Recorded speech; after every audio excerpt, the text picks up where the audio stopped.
Hey y'all, my name is Madi Cheever. I'm a registered dietitian nutritionist, certified health education specialist, type 1 diabetes specialized coach, and the face and founder of Type 1 Type Fun. And I also live with type 1 diabetes. I share stories, resources, and tips to make diabetes management easier and a lot more relatable and fun. Living with type 1 diabetes doesn't mean giving up the outdoors. Meet Paul Reid, founder of Type 1 Outdoors. From climbing and hiking to managing blood sugar miles from home, Paul shares how preparation, mindset, and the right tools make adventure possible, diabetes and all. So, Paul, thanks for joining us today. Great to be here. Yes, and it's good to see you. It's been a little bit, but I am glad that we are back, and Happy New Year. And I want to jump right in if that's all right. Let's jump right in. Okay, so obviously I know, and now everyone listening will know, that you are an avid sportsman and outdoorsman living with type 1 diabetes. So tell me a little bit more. How did diabetes change the way you approach the outdoors at first, if anything? Okay, so at first, I was diagnosed a long time ago. In fact, this year, fun fact, this is my 40th diaversary coming up this year.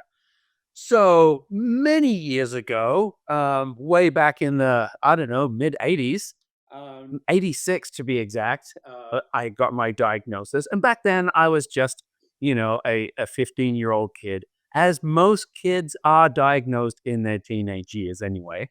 Um, I was diagnosed as your typical teenager. Back then, I was diagnosed in Australia. I was living in Australia, and that's where I was born. And diabetes tech back then in the mid '80s was in its infancy. There wasn't very much diabetes tech. In fact, there wasn't really much diabetes management from a personal standpoint. And like most 15-year-old kids, especially diagnosed with a chronic condition, it requires some discipline, which no 15-year-old has. So I was a bad diabetic, as we all were when we were first diagnosed. But welcome to the club. But anyway, that was kind of my defining diagnosis. 15 years old, getting diagnosed. Only one in the family, so I had no one else to reference to living with a chronic condition, as many of us are anyway. So that's kind of the origin story. Yeah. Oh, you're speaking my language. I was diagnosed at 14. I'm the unicorn of my family as well. Uh-huh. And I went home on Halloween Day, which I used to think was ironic until I learned what diabetes was, type 1 at least. And it's like, oh, okay, cool, great. And it does require a lot at first. And really throughout time, I think with type 1, it does get easier, but sometimes there's ups and downs, there's challenges. Oh, for sure. Yeah. Okay.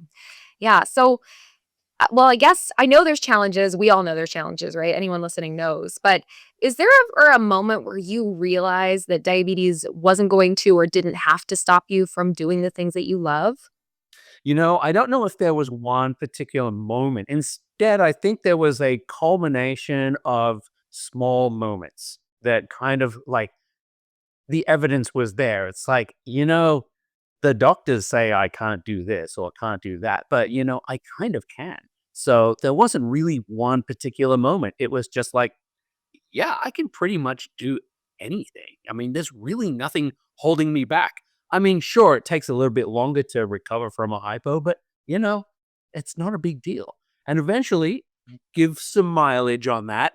You'll eventually realize that, my diabetes, I can manage. I can handle. So, like, a doctor could look at my graph and see, oh no, you went down to like 45.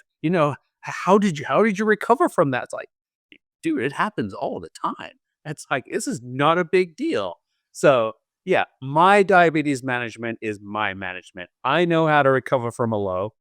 And fun fact, I have survived 100% of my hypos. 100%. Thank you. That's pretty fantastic coming up on 40 years. Coming up 40 years, 100% of my hypos Wow. And recovered. incredible. And I think that's actually one of the coolest things that we get to say is that diabetes is tough for sure. It has a lot of challenges, but how cool is it that we are given so many challenges and we actively overcome them every single day? And sometimes we even forget that we're doing that, like we're not, but we are. Right. And if we I mean, I don't know, I think my life would look totally different without diabetes. Maybe for the better, but also maybe for the worse. It's really, forced me to prioritize myself and my health and a Yeah. lot of really beneficial things. I often think about that too. Like without diabetes, I would not have met this awesome community of diabetics. There wouldn't be a reason to meet other awesome diabetics. And so I don't know, would my life feel more fulfilled not meeting all these awesome people? Who knows? Life didn't travel that direction. So, but here we are. Yeah, and if you're listening and you don't have diabetes, don't worry, we love you too, but you're missing out just a little bit. You missing out. We're a fun time, we are. You I'm don't sure want to you're take experts. insulin externally. I mean, it's wonderful. Yeah, I mean, it's great to check your blood sugar all the time, every time, and take insulin and manage carbs and counting and numbers and doctors and appointments and prescriptions and copays but hey, I'm just getting started. So, I love this. I love that we're already getting to have such a blast, and hopefully for those listening, everyone feels just like, "You know what? We get it. We all get it." You get it. And so I'm kind of curious about the inspiration of Type 1 outdoors.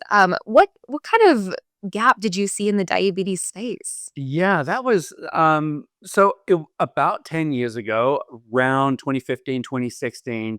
I had been a diabetic for, about 30 something years back then, 30 years or so. And I was like, living as a diabetic, doing diabetes with regular life stuff. A lot of the friends that I had at the time, we were getting into mountaineering, we were getting into climbing. I was already starting to get into a lot of outdoorsy things, hiking in the mountains or perhaps getting into running, training for a race or things like that. And then I discovered that there is a, I don't know, an intangible thing about being in the outdoors, about being in the mountains, being in nature, that there was this very difficult to explain, but there is this intangible thing that does amazing things for your mental health.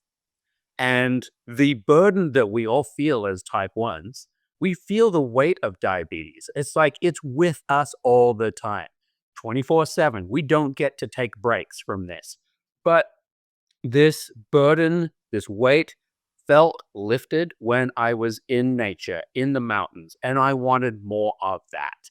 So I did a lot of things to try and get myself into the mountains, whether it be going to a ski resort and snowboarding, and then like, okay, well, what could I do that combined multiple activities in the mountains? I was enjoying running. Well, how about trail running? Okay, I get to do running in the mountains. Okay, well, what about rock climbing? I like rock climbing, but what about doing rock climbing in the mountains? Introducing mountaineering, and now we have like snow sports combined with climbing sports, and all of this was going into the mountains, getting into nature, that intangible wilderness therapy that does these amazing things for your mental health when you're burdened with a chronic condition like type 1 diabetes. Oh, my goodness. Every single time you explain the outdoors in some way, shape, or form, it makes me feel exactly what it is. You said it's kind of hard to explain. I know it though. I know what you're talking about. I've lived in many places, right? Lived in Hawaii, lived in Colorado. I've seen these beautiful places and done this hiking and done the walks, the exploration, the going through paths. And it is absolutely therapy. You're right. And I think maybe that's one of the ways that sharing your story specifically has been helpful to others with diabetes. And is there anything else that you feel has helped support others with T1D with getting confident getting outside? Well, that's exactly it. It's that confidence. We're trying to get to a little bit of that confidence. Living with a chronic condition like type 1, we always like walk into scenarios where we lose our confidence. Like, I've been running high for 3 days straight. I don't feel like I've got this under control. Yet when we use like a little bit of our getting into nature and like putting a plan together and executing a plan, we feel that confidence come back. And that was part of the plan of building this whole idea of being type 1 in the outdoors to encourage, to inspire other type 1 diabetics to want to do these things that may seem a little outlandish, but understanding that, if you put together a plan, execute it with living with a chronic condition, you can actually achieve some pretty amazing things. Climb really high mountains, go backpacking for 5, 6, 7 days, with just limited supplies. Like, how does that all come together? For someone who's just getting started in outdoors, we've done this before. When we travel, just traveling, whether it's an overnight travel trip or a week-long trip or a 2-week vacation, when we as diabetics, we travel, we put together a plan. It's like, well, I'm going to need some supplies, maybe a couple extra supplies just in case something fails. We bring a lot of tech with us too, especially CGMs and pumps. And we all know how tech likes to behave, especially in scenarios where we're maybe traveling, we're away from home, or perhaps off the grid in the mountains. The same thing. You bring your backups, you use your backups, and you have a backup plan just in case something fails. And what's going to fail the most? Our tech, you know, pumps and CGMs mostly. So, backup plan that will, inspire a little more confidence in getting out there. Yeah. Oh my goodness, I love it. I know myself, I bring backups for the backups if I have the Right. space because I know that when things are going well and I'm in my normal life, like sure, maybe something fails here or there, but oh no, it's totally gonna fail when I'm on the trip around the world or when Of I'm in the really course. important 3 hour away meeting or, it's that the like last night I ran out of insulin in my pump, just completely forgot and was out on a date with my significant other and hours I was without my pump, but I brought backups because I knew I was like, "Okay," like, I always bring it just in case for Just in whatever may case. happen. Yeah. Yeah, I love this. I really appreciate kind of providing some of that. To me, understanding having backups is a layer of confidence itself. So, one of the biggest things I hear from people with T1D are the fears of things not working or fears of travel because what if that, what if this, whatever it may be. So, do you have any top must know tips for managing blood sugar when you are on an outdoor adventure? Well, that's the thing. It's like fear is usually fear comes on because you're entering something new, a new experience, or perhaps there's lack of experience, and that fear becomes like this daunting thing of, well, what if?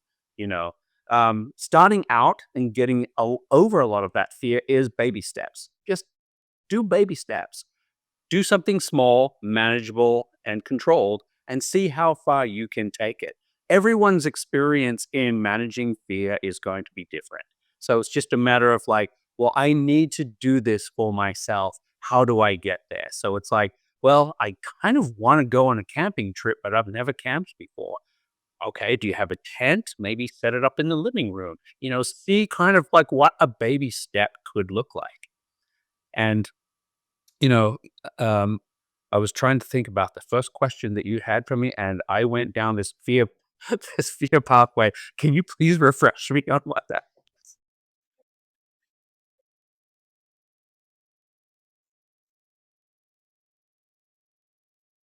Yes, yes, yes, yes, yes.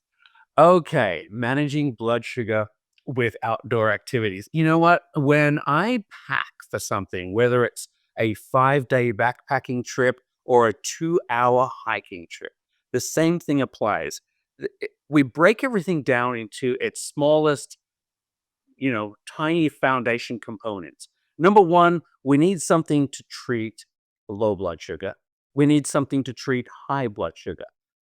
Make it simple. Those two things.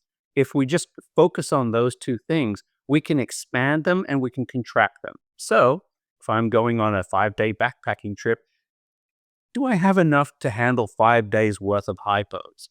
Do I have enough to handle 5 days worth of high blood sugar? You know, I'm going out for a 2-hour hike in the local mountains. Same thing, just scale it down. I might bring just a candy bar and then some, glucose tablets. Or perhaps I'm bringing my extra fast acting insulin pen just in case my pump might fail, you know. So there was a whole bunch of different things. For me, myself, I like to travel, with inhalable insulin.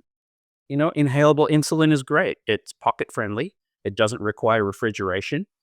It's rapidly acting and it's rapidly evaporating. So it's not something that's going to cause hypos, and it's not something that's going to stay in my system long enough. It's a great little backup. So that's how I do my backups in like smaller cases, but like a Yeah. little 2-hour hike in the hills. Okay.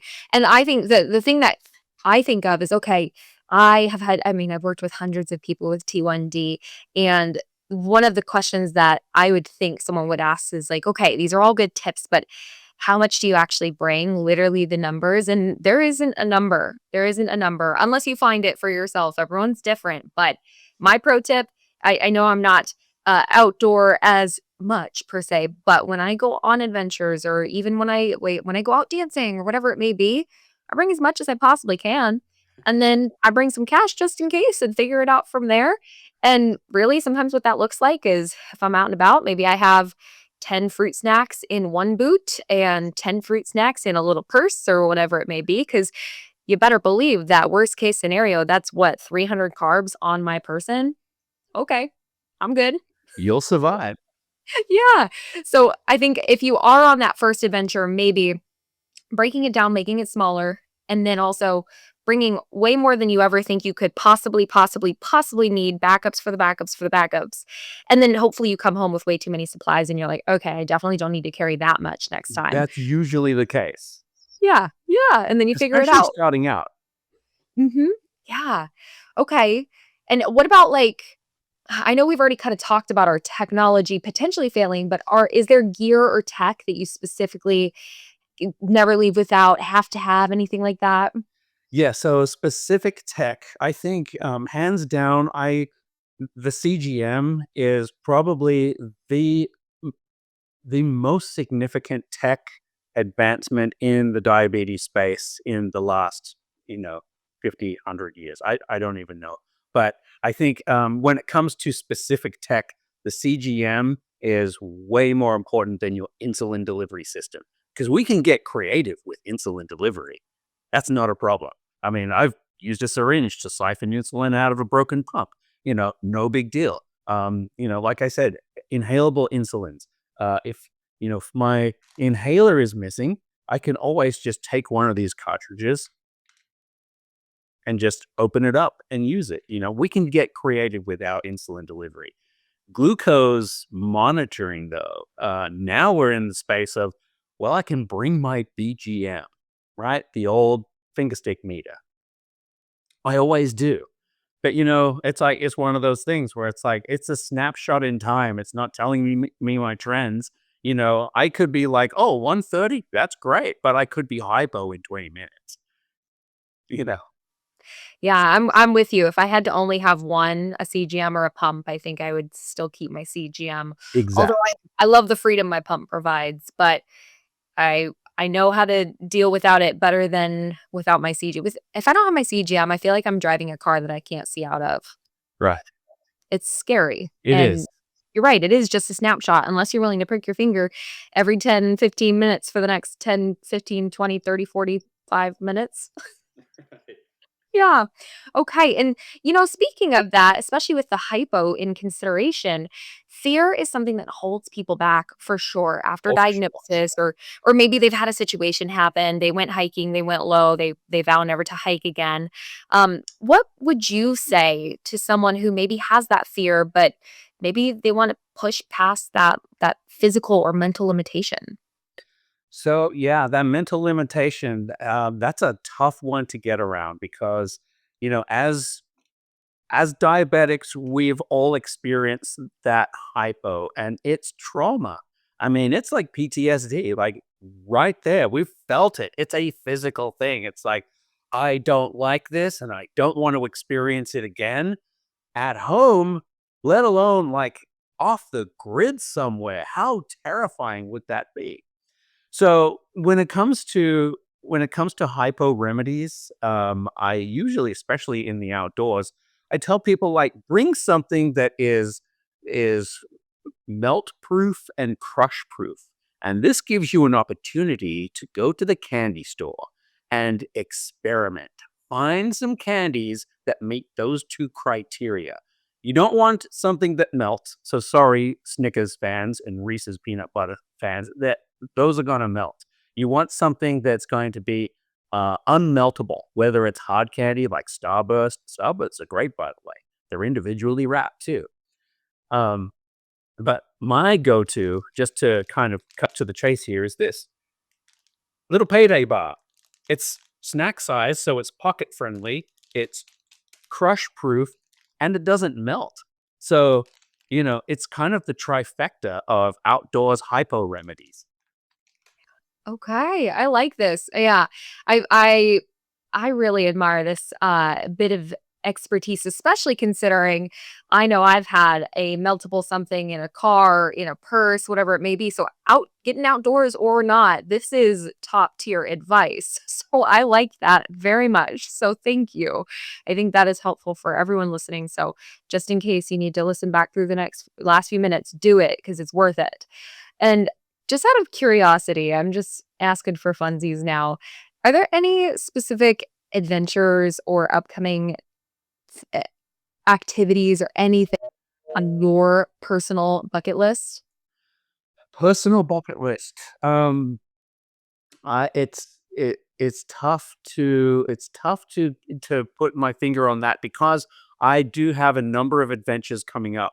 Um, besides the usual outdoor activities, and locally here in Southern California, I put together these small little meetups on the weekends. Bringing together type ones and non-type ones, and we end up like hiking a small mountain. Out here in Southern California, we're kind of spoiled. We get a lot of access to a lot of mountains. In the summertime, I put together these climbing trips for type 1 diabetics who want to get into or at least experience rock climbing. And so we go out to Joshua Tree National Park for a weekend and we camp and we discuss ideas of like, well, how do I, you know, camp with insulin that needs to stay cool? Or perhaps how do I, manage my CGM or my pump site when I'm wearing a climbing harness, things like that. And so there is a lot of this discussion about how to prep for certain activities that we do. And you know what? A lot of the questions that I get out there on these adventures are from the non type 1 diabetics. They're super curious about well, how does insulin work? How, if you go low, do you need insulin? No. You know, when you go high, do you need sugar? And how does diabetes work? What causes it? How do you manage it? What's it like, day by day? The type ones, we have all those answers to those questions. The non-type ones, they're the ones that are super curious. They're the ones that are learning something. They're like, I'm fascinated. You guys do this all the time. For us, it's like, well, yeah, it's not a Yeah, big deal. It's we wouldn't be around if we didn't. But this is our life. So it is. I kind of went off on a tangent there, as I do. But I love it. No, that's great. And maybe how can people get involved in your weekends? Where can they find that information? so oftentimes my information I put it up on my social media, sometimes on my website if it's something big. On my social media, I'm Type One Outdoors, all spelled out, and I'm on Instagram. I'm on TikTok, YouTube, Facebook, and web. And beyond that, I now have a second account. It's called Type 1 Climbs. Once again, all spelled out. So there's Type 1 Outdoors for just outdoorsy activities and fun stuff, in nature. And then there's Type 1 Climbs, which is more climbing specific, rock climbing, mountaineering, things like that. Awesome. Awesome. I'm glad that you said that. Thank you. I want to make sure that everyone knows that all of that information will also be in the show notes. So maybe just a quick wrap up question. Is there anything really exciting coming up for Type 1 Outdoors in the next year? In the next year, there was just small events, small gatherings. There was camps. I'm still doing my camps out in Joshua Tree and up in the Eastern Sierra. And for Type 1 Outdoors, it's just local hikes. And there's an area called Local Treks where I put together these small little meetups. in the local mountains where, we can, come together as groups of type 1s and non-type 1s, friends and family. And I put together like a small hike, whether it's in Griffith Park in Los Angeles, something easy peasy, or something a little more challenging up in the bigger mountains where it's going to take a few more hours. And, but I cover all of that in what the activity is. That's awesome. That is awesome. And if you are anywhere near, local or just passing by and happen to want to join in, then make sure you grab that information from Paul. I know I want to be in on the next experience whenever I can be. I will be there sometime eventually. I know we've talked about it before. I want to make it out. So make sure if you are interested in these kinds of things, diabetes does not stop you from participating. And Paul is your go-to. That All sounds right. great. That sounds wonderful. Yep, I would love it. Well, go outside, go touch some grass, get some fresh air in your lungs. Maybe, I don't know, climb a little, hike a little, do something fun. Paul, anything else? Just get outdoors, like get inspired and try and discover some of that intangible wilderness therapy and remove some of that burden of living with type 1 just for a little tiny bit. It really does wonders. It really does. And Paul, I can't thank you enough for today. So thank you a million times and go get outside, y'all. That was good. That's it for today, my friends, but the fun doesn't stop here. If you liked this episode and want more real talk diabetes support, come hang out with me on social. Just search Type 1 Type Fun, all words, or head to type1typefun.com for tools, tips, freebies, and real-life resources you can actually use. And if this episode made you laugh, learn, or feel a little more seen, feel free to leave a comment, give it a like, share it with someone you love. But until next time, live empowered, be silly, have fun, and eat some carbs. The information shared on this podcast is for educational and informational purposes only and is not a substitute for professional medical advice, diagnosis, or treatment. Always seek the advice of your physician or qualified health provider with any questions you may have regarding a medical condition. Never disregard professional medical advice or delay in seeking it because of something you heard on this podcast.